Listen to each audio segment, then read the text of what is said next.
Alors, j'ai pas mal bricolé ce week-end. J'ai bricolé des choses que je ne peux pas vous montrer parce que c'est des petites bricoles. Mais j'ai surtout reçu pas mal de matériel. J'ai reçu un poste à souder, un petit poste à souder qui fait TIG, qui fait découpeur plasma et qui fait bien sûr soudage à l'arc. Bon, je connais pas le TIG, je n'ai jamais utilisé de découpeur plasma.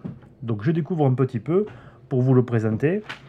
C'est une plateforme, c'est une plateforme d'achat, c'est Banggood, je ne sais pas si vous connaissez.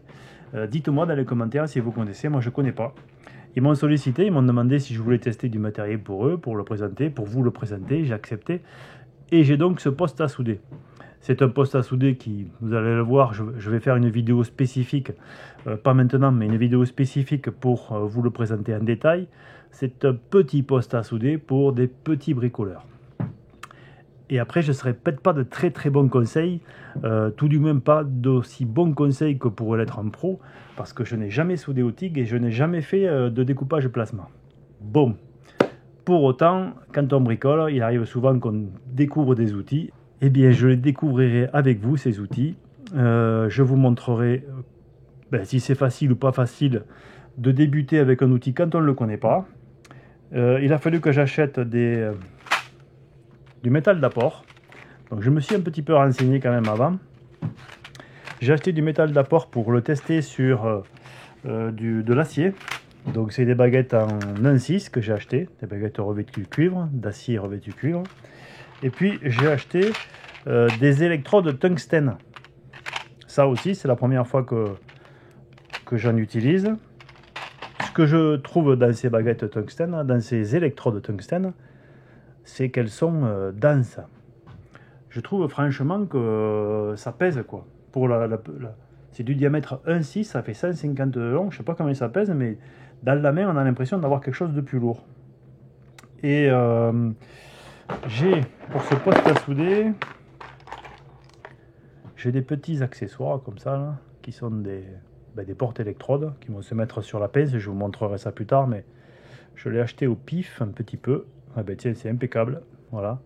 Parce que bien sûr, le poste à souder, il vient directement de Chine. La plateforme Banggood, c'est une plateforme chinoise.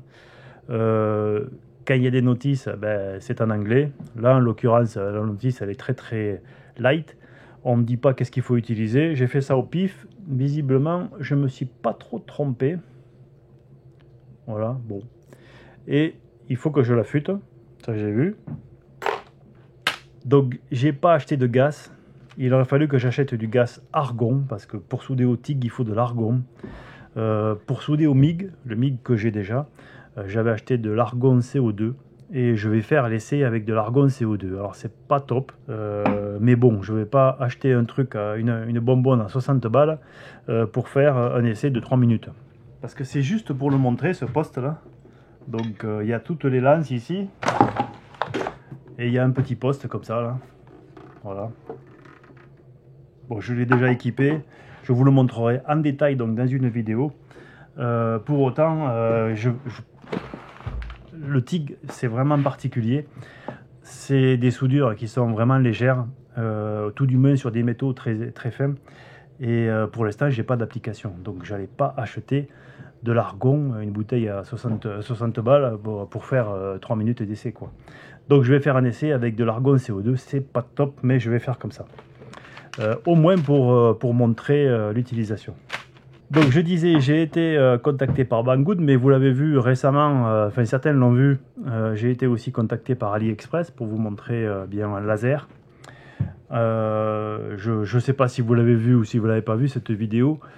J'ai accepté de les montrer parce que je pensais que ça pouvait être utile. Visiblement, il n'y a pas grand monde qui est intéressé par ce genre d'outillage, puisqu'il y a très peu de vues sur la vidéo, mais c'est pas grave, je le fais quand même. C'était une alternative au laser que j'avais montré déjà au début d'année, un laser qui était plus professionnel, qui est de plus grosse dimension et qui est de meilleure constitution. Celui-ci, il est vraiment, on va dire, cheap, c'est un modèle d'entrée de gamme. Il y a déjà des commentaires pour me dire que quand il tombe en panne, il faut le jeter, mais ça, dans la vidéo, je l'ai dit, la seule chose qu'on peut remplacer sur ce genre de laser, c'est les batteries. Après, quand le laser il tombe en panne, il tombe en panne, quoi, hein. Malheureusement, c'est comme ça aujourd'hui. On m'a parlé aussi de plateformes françaises. Bon, malheureusement, il n'y en a pas. Tout du moins, il n'y a pas de plateforme française qui veuille bosser avec des petits youtubeurs comme moi. Donc, je suis obligé de travailler avec eux pour vous montrer de l'outillage. De l'outillage que, a priori, déjà certains connaissent et ont déjà commandé, puisque j'ai des commentaires de gens qui disent qu'ils ont déjà acheté et qui mettent des commentaires sur la qualité des produits. Donc, ça doit être utilisé. Je suis sollicité aussi pour vous montrer une imprimante laser. Enfin, pas une imprimante laser, un graveur laser. Un petit modèle, un truc qui permet d'imprimer sur une feuille, style une feuille A4 ou un petit peu plus petit. Ça peut être intéressant, c'est très léger, ça permet de faire un petit peu de déco. J'ai vu que certains le montraient sur Instagram. Bon, je pense que je vais accepter, et puis s'ils veulent me l'envoyer, je vais l'accepter, je vais vous le montrer. Donc le résultat, c'est que je vais avoir plusieurs petits matériels à vous montrer en vidéo unboxing. Alors, je vais essayer de faire des vidéos unboxing en plus des vidéos de bricolage. Voilà, pour pas vous faire que du déballage, parce que c'est pas une chaîne qui est faite pour... enfin, tout de même, c'est pas une chaîne que j'ai conçue pour faire de l'unboxing sans arrêt. Pour autant, quand on bricole, eh bien, il faut des outils. Et on me propose de vous en montrer, donc je vais vous les montrer. Pour autant, je ne vais pas faire que ça. Voilà, rassurez-vous. J'ai fait une vidéo sur la peinture. Bon, il n'y a pas grand monde qui est intéressé sur la peinture. On m'a demandé dans les commentaires si je voulais bien expliquer comment nettoyer les pinceaux, ranger les pinceaux. Bon, vu le faible nombre de gens qui ont regardé la vidéo sur la peinture, je ne sais pas si je vais faire une vidéo pour 3 personnes parce que franchement, je passe beaucoup de temps et j'ai très peu d'audience sur ce genre de sujet. Donc il faut aussi que je trouve des sujets qui intéressent un peu de monde, ou tout du moins un certain nombre. Même si je ne cherche pas forcément à faire de l'audience, je ne peux pas non plus sortir des vidéos où j'ai 5%, 3% de ma communauté qui la regarde. Parce que après, je suis sanctionné par l'algorithme et donc du coup, après, c'est fini, ma chaîne, elle s'écroule. C'est malheureusement la loi de YouTube. Bon, ce que je voulais vous dire, c'est que voilà, j'ai encore acheté du matériel qui n'a rien à voir avec le bricolage, mais qui a à voir plutôt avec le fait que je vous montre des vidéos. Je me suis acheté un petit onduleur. Alors je ne sais pas si vous savez ce que c'est un onduleur, mais son principe à l'onduleur, eh bien, c'est de prendre le relais de l'alimentation électrique en cas de coupure. Parce que je suis à la campagne, il arrive que l'électricité soit coupée de façon très brutale. Et le résultat, c'est que quand on est en train de travailler sur un ordinateur qui n'est pas un ordinateur portable, eh bien, ça plante tout, voire des fois ça crame même les disques durs. Donc avec ça, normalement, on a le temps d'être averti qu'il y a une coupure d'électricité et puis d'éteindre ces applications et de les fermer. En plus, a priori, sur les 4 prises qu'il y a là-dessus, il y en a une qui fait parafoudre. Donc ça peut être intéressant. C'est un modèle à 650 watts que j'ai acheté. Donc ça peut renvoyer 650 watts pendant, je crois, 9 minutes. Ce qui est déjà pas mal. 9 minutes, ça laisse largement le temps d'éteindre l'ordinateur et de fermer les applications et de sauvegarder le travail en cours. Bon, ça c'est pareil si vous avez... de l'expérience là-dedans. Moi, j'ai acheté ça par hasard. J'ai fait un petit peu avec le prix, mais j'ai acheté ça par hasard. Si vous avez du retour d'expérience là-dessus, ça m'intéresse pour savoir si j'ai fait un bon achat. Et puis, ça peut intéresser aussi ceux qui regardent cette vidéo. Voilà.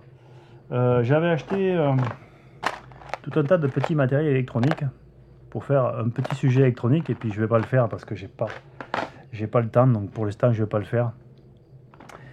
Et je pense que, enfin, je sais pas trop en fait quelle est la part de l'audience qui est intéressée par ce genre de sujet électronique. J'avais pensé aussi me lancer dans l'Arduino aussi. Je sais pas si certains connaissent. Ça peut être intéressant. On peut faire des bricolages intéressants, mais bon, pour le moment, j'ai plutôt un chantier d'extérieur qui va démarrer.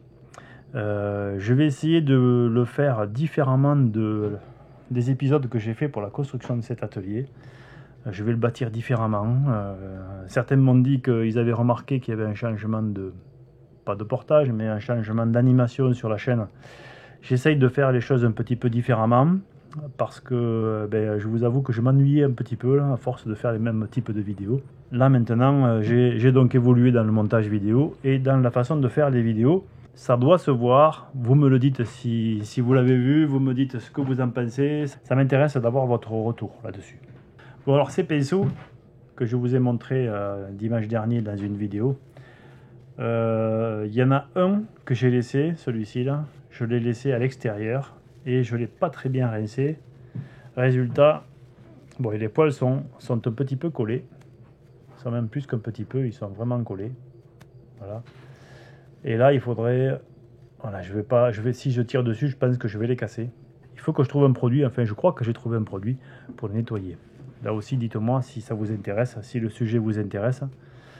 Du nettoyage des pinceaux, de l'entretien des pinceaux et aussi de l'enlèvement de la peinture, du décapage de la peinture quand on en a mis un petit peu partout.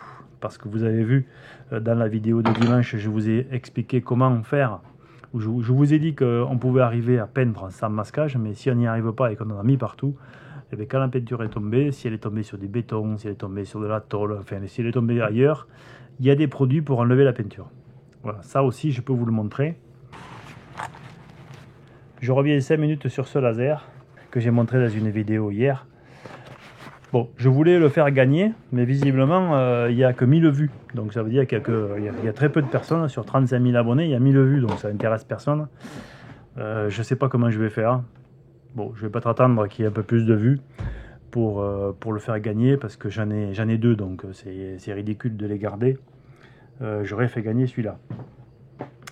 Mais bon, je crois que c'est un sujet qui n'intéresse que peu de monde. Donc bon, je ne vais pas satisfaire un maximum de gens de ma communauté. Du coup, il faudra que je trouve un autre sujet pour vous gâter. Bon, je crois que c'était tout ce que j'avais à dire. Je vais essayer d'équiper cette torche TIG avec l'électrode que j'ai mise, je ne sais pas où d'ailleurs. Je vais essayer de mettre cette électrode là-dedans. Non, normalement ça se met comme ça. Là pour moi c'est une première. Hein. Là j'avoue que je suis en live, c'est une première pour moi, j'ai jamais fait ça. Comme je l'ai dit, je n'ai jamais travaillé avec un TIG. Je ne sais pas pourquoi ça ne sert pas avec celui-là. Ça devrait serrer. À part que ça, ce soit pas le bon diamètre, qu'il y ait plusieurs diamètres. Je change la buse. Je mets une buse qu'il y avait dedans.